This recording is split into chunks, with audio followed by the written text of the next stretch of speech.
to the Talent Optimization Podcast, the go-to podcast for CEOs and HR professionals wanting to bridge the gap between the strategy and tactical implementation of talent optimization within their organizations. Through interviews, predictive index, and personal experience, your host, Tracy Shirk, helps you discover the facets of talent optimization from both a CEO and HR perspective to truly create the dream team for your organization. Are you ready? Let's get started. Welcome to the Talent Optimization Podcast. My name is Tracy Shirk, and I'm the Chief Talent Officer here at Elevated Talent Consulting. And we are talking about mentoring today. And I'm curious, have you ever started a job and thought, wow, it would be super helpful if I had someone show me the ropes in this position? Or as you grow in your career, really having that person that can be that mentor to you so that you know what those next steps are and to really bounce ideas off of. With me on the show today, I have Heather Dobson, and Heather is the Director of Business and Workforce Development at Corporate Contractors Incorporated, which is a commercial construction company. So Heather, welcome to the show. Thanks for having me. Yeah. So I'm curious, what for you has been important about starting and having a mentoring program within CCI? Yeah, well, there's a number of reasons, right? Mentoring is naturally going to happen whether you are paying attention to it or not. So having a program already set in your company just helps you to be aware of what is being communicated, and it helps prepare the mentors so that they feel ready for those conversations and those interactions that they might not think twice about. Yeah, and that makes a lot of sense, right? It's what's important to them. And so much of this may be controlling the message, right? What is that message? What are those things that we want new individuals to hear that we have a hard time as management and leadership sometimes sharing that, right? Sometimes it's as simple as where's the bathroom or where to go to lunch or who do I call for this, right? Right. Oh, absolutely. It's oftentimes those small things that people will lean on someone that they look to as a mentor to help them with those literally small things like when's lunch or where can I find this? So it's really to be that bridge between them and leadership, but also to help them grow intentionally on their level too. You know, and I say knowingly or unknowingly, somebody's a mentor, because how many times have people been like, oh, this person keeps asking me all these questions and I don't know what to say to them. And, you know, I don't know where to take this. Recognizing that they're leaning on you and what platform you have as their mentor, whether you meant to be or not, is important. And taking some time to really be aware of what are the best ways to connect and communicate, what are the best ways to help give feedback are really important so that they're not taking this opportunity and not taking advantage of it in a positive way. Yeah, absolutely. I had a mentor group that I was working with a couple of weeks ago, and one of the comments was, yeah, we had a new guy start and everyone else was in the shop, but the new guy is standing out in the pouring rain in the middle of the work site. I'm like, well, did anyone go get him? Well, we laughed at him for a while. I'm like, well, how do you think he felt about that? It's like, well, probably not good. I'm sitting here going, okay, so as we build out our mentor handbook and those things that we're going to go through with mentees, you know, in those first couple of weeks on the job, do you think this maybe needs to be a part of that? They're like, yeah, yes, it does. Right. Because that will stick with him for the whole time that he is at that company. Like, right. Remember that day? That you left me out in the pouring rain? Yeah, that day. Don't do that because you don't want to be that person, right? Right. You don't want to be that story for him later. Right. Now, we all have ways of spinning that story, right? But we don't want that to start that way because that's just that negative taste in your mouth. And as mentors, right? Sometimes it's that, okay, I never thought about that until after it happened. And so I'm curious, Heather, how long have you at CCI been running an official mentor program? We started this program almost 5 years ago. So we really looked at what tools and opportunities do we have to help people grow, because not everyone's going to be ready to jump into a leadership position, either right away or ever. It might not be where their goals are, but whether or not you're a leader doesn't mean that you can't be a great mentor. And so, we took some time and thought about, what does the onboarding process look like for somebody? Do they feel like they're part of the team from day one? Do they feel like they can jump right in and catch up to everybody and kind of build that rapport that helps people just show up for work every day, right? And in our first mentor training, I've never had to sell anybody on participating in this. Let me start out with that. Everyone has always been like, okay, cool. So what does this mean? And that's really where it's a much bigger conversation, right? Like, what are the expectations? Because some people take that responsibility very seriously and they want to understand, where does my line go and where does their supervisor take over? Does my feedback matter? Just us reassuring them that their feedback is invaluable when you're talking about somebody's first 90 days and how are they doing? Where do you see gaps? Where do you see opportunities and potential that, their leader might not see yet? One of our mentors here at CCI, we were talking in a training one time, and he said he was super excited that there was this training, and he and the rest of my coworkers asked really good questions and had really good comments, because they just wanted to make sure that when somebody else came on, they felt instantly welcomed. They said, construction is one of those industries where people are like, you gotta be rough and tumble, and that's certainly not the case. And so there's nothing wrong with welcoming somebody to a company and making sure that they're comfortable with where they're at. And especially if you're talking about a recent graduate from high school and, they're just trying to figure out where they belong in general, whether or not this is the right career for them, let alone the right company. So. Yeah, absolutely. And when we specifically look at those things, especially when we're, talking in that learning curve, I was doing a presentation last week and we were specifically talking about, what does that first 90 days look like? And that's your time to learn.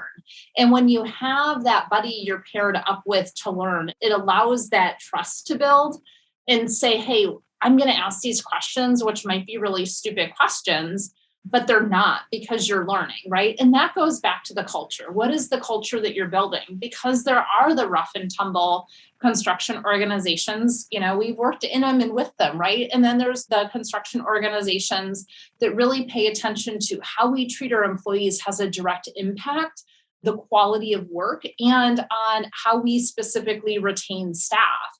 And that's really what we see with the mentorship program that you've talked about.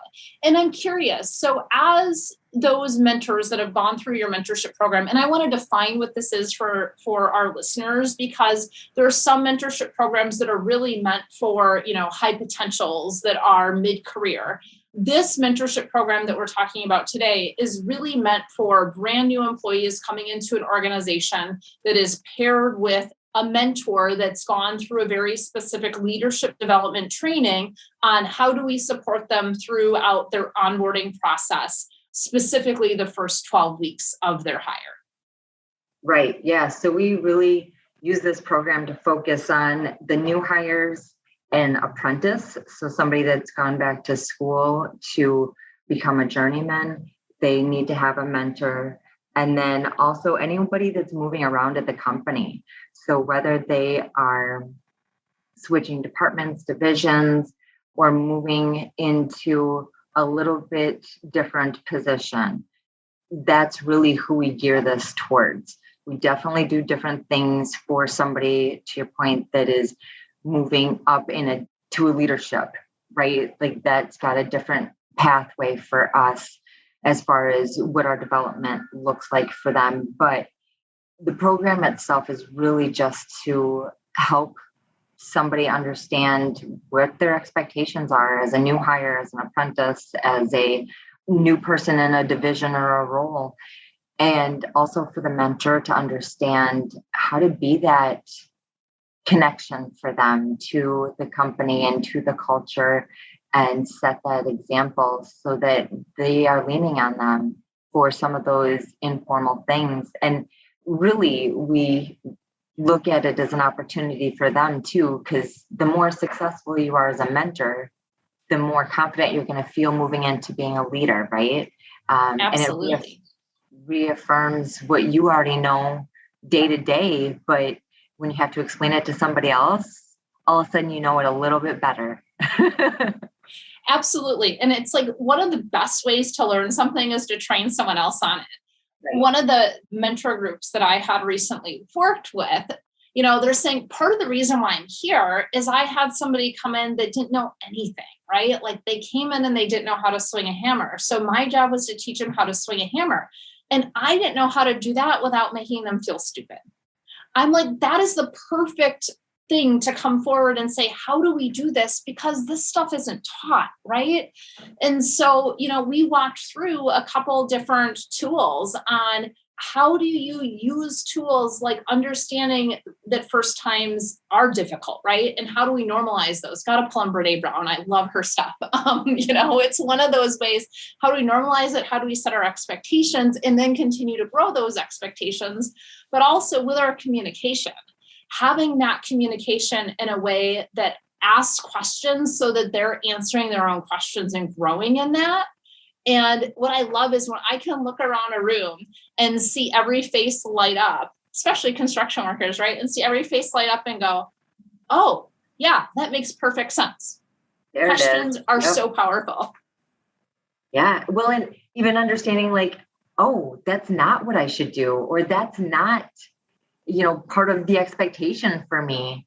That's super valuable too, so that they don't feel like they're jumping into the deep end of a pool without understanding what to even do with a mentee, right? So just helping them to understand why, process behind why they're telling somebody how to use a hammer properly, right? So outside of the fact that you just need them to use it right, why is it important for them to use it right? Like, let's talk safety. Let's talk about, how what you do impacts somebody else. And, especially in construction, it becomes a trickle down effect, if you will. Absolutely. Absolutely. So when we talk about supporting your mentors, so you've had 5 years of this program with some pretty significant success. I'm curious, how do you support your mentors? So we give them recognition the year that they graduate the program. We certainly want to celebrate their hard work and their commitment, and then ongoing, and I should say they get a hard hat sticker. So it's funny as they each graduate, they're like, where's my hard hat sticker? Like, I'm tired of looking at so-and-so's from 2 years ago. Where's my hard hat sticker?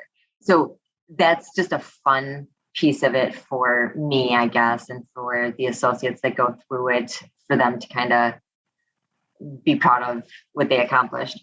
And then ongoing, we ask for them to give us feedback, right? So we want to know what's working, what's not working. A lot of the people that went through the mentor training 4 or 5 years ago are now in leadership positions at the company because of the natural growth that came with that. So, now let's talk about leadership trainings, and let's talk about how you grow your team. And it's not necessarily just, the new person as a mentee, but you've got a whole team here that you are responsible for. And how are you coaching your subcontractors on the job site? Because, everything that happens on a job site is our responsibility. And so, it's always a reflection of whoever's there. So remembering that they can impact more than just, a couple of people that they're mentoring, and think bigger. So. Absolutely. Awesome. So as we start to close out our conversation today, I'm curious, what is one key takeaway that you have for CEOs and our executives listening in? My biggest takeaway would be intentional on what the mentor program looks like, because not everyone wants to be a mentor. Not everyone understands what it means to be a mentor. And then just knowing what you want to get back out of that program, and making sure that you're setting clear expectations so that people you're asking to become mentors really understand that they're not being asked to tattle on their coworkers. Right. We want you to be a buddy, not a tattletale, right? Right. And what is a takeaway that you have for our HR professionals listening into our conversation today? Build the program with feedback. So, set your general framework on what you're trying to accomplish, but then start asking questions of people that are already mentors at the company, or that understand enough about mentoring to offer feedback on what they have seen and what they know will work versus what they know will fail, because you don't want to set the program up so that people feel like it's an uphill battle. Absolutely. Awesome. Well, thank you so much for joining us as we talk about mentoring today. And if you're interested in learning more about the HR structures that really ensure organizations have strong cultures, including mentoring, we are launching our Hire program. And this is a 6-month guided kind of tour, so to say, of how to build that HR department from the ground up. So from your org charts to your job descriptions, to your onboarding program, to your mentoring program. So we will have that information in the show notes. And again, that'll open up at the end of January. And we thank you so much for listening in every week. And we hope that you have a great day. Thanks so much for joining us. Thank you for joining us on this episode of the Talent Optimization Podcast. You'll find more tools and resources for CEOs and HR professionals looking to bridge the strategies versus implementation gap of talent optimization at elevatedtalentconsulting.com. We've also created a free, valuable resource for you to begin bridging the gap called the Talent Optimization Foundation Membership Program. You can access it for free at elevatedtalentconsulting.com/foundation. Be sure to tune in next week for another episode to learn more about talent optimization and creating a dream team for your organization.